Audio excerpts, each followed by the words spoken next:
Ini ada pertanyaan dari netizen yang dikirim melalui Instagramnya @tempo.co Yes. ya. Pertanyaan ini bebas nih, jadi nggak hanya tentang serial Away nih, Oke. ya.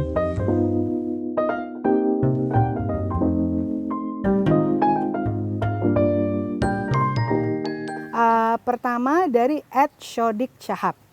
Untuk memulai menjadi sutradara profesional, apa sih yang dibutuhkan? Pertama, harus punya minat yang besar pada penceritaan. Suka mendengar cerita, suka bercerita. Udah itu aja. Jadi pokoknya yang penting storytelling dulu, nanti soal yang lain tuh teknis gitu ya. Yes. Saya percaya banget itu. Oke. True. Nanti kalau yang lain-lain itu belajar sinematografi 3 tahun atau apa gitu ya. Diploma 3. Tapi pertama storytelling ya. Yes. Oke, berarti masih banyak baca juga dong ya. Ya, tentu saja for sure, membaca, mendengar, nonton for sure. Menonton, betul. Oke ya, Shodik Syahab itu udah jawaban yang telak. Benar. Sekarang dari @ahmadaji3. Apa yang membedakan serial Away dari film space fiction lainnya? Ya, ini satu hal adalah mungkin untuk pertama kali ada eksplorasi cerita tentang seorang ibu dan seorang istri.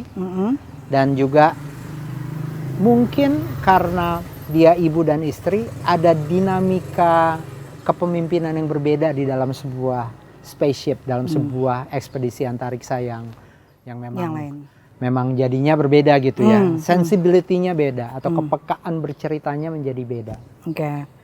Ya, nah sekarang nih berikutnya @mo.zulfikar27. Apakah seorang sutradara pernah merasa gugup?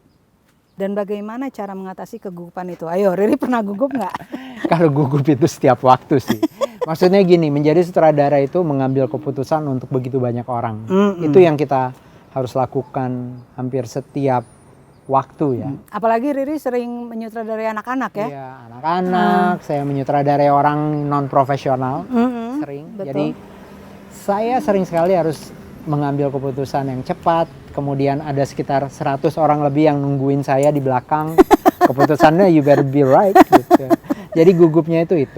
Terus yang kedua, soal gugup-gugupan nih ya, banyak hal yang harus kita lakukan sebagai sutradara. Antara lain mempromosikan karya kita juga. Nah, itu kadang-kadang itu butuh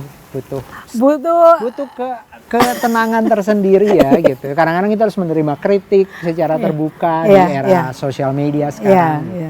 Itu juga menurut saya kegugupan sih.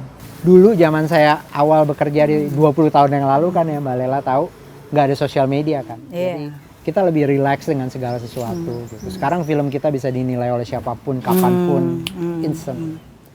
Tapi mungkin the positive side of social media, kita juga bisa mengumumkan dengan cepat bahwa ada film baru, bahkan karya baru, akan syuting aja kita bisa mengumumkan. Sementara saya dulu mau wawancara Riri aja pakai fax dulu kan. Ingat gak? Film pendek Riri yang pertama, Sonata Kampung Bata, itu kan saya fax gitu. Boleh gak saya wawancara? Oh my God. Ingat kan? Sekarang kan tinggal WA, ya kan? Jadi atau bahkan lewat Twitter aja bisa orang bertanya-tanya. Ya, terakhir dari @hadisfit_rs. Bagaimana Bapak memulai proses menjadi sutradara? Apa sih motivasi Bapak? Lo Bapak ya, menjadi sutradara. Apa motivasinya, Ri? Oke. Panjang sih pasti kalau mau diceritakan. Tapi nomor satu, sebenarnya ketika saya menemukan film, saya menemukan film itu sebuah jenis penceritaan yang kompleks gitu ya. Yang selain tentu saja terkait dengan emosi, tapi juga ada technical approach yang sangat unik, yang sangat filmik, yang sangat khas pada formatnya. Dan saya menyenangi itu. Saya lebih menyenangi prosesnya sebenarnya. Saya suka sekali bagaimana pieces of puzzle itu ya dirangkai satu persatu, kemudian mencapai sebuah pengertian baru. Tapi waktu udah selesai juga ada excitement tersendiri kan? Kan? Membuat film sudah film saya sekarang yang ke-16. Ini adalah satu proses yang panjang dan menghasilkan begitu banyak pengetahuan dan pengalaman baru buat saya gitu. Yang setiap kali satu subjek cerita kita jalani, dia menuntut kita untuk belajar semua dimensinya gitu. Mulai dari penokohannya, dunia ceritanya, setting waktunya. Nah, itu menarik sekali sih. Oke, ini Rewarding, benar. Oke, makasih banget ini ya udah menjawab 4 pertanyaan netizen. Pokoknya kapan-kapan saya akan nanggep Riri lagi deh. Asik. Ya, makasih. Thank you, Mbak Lela.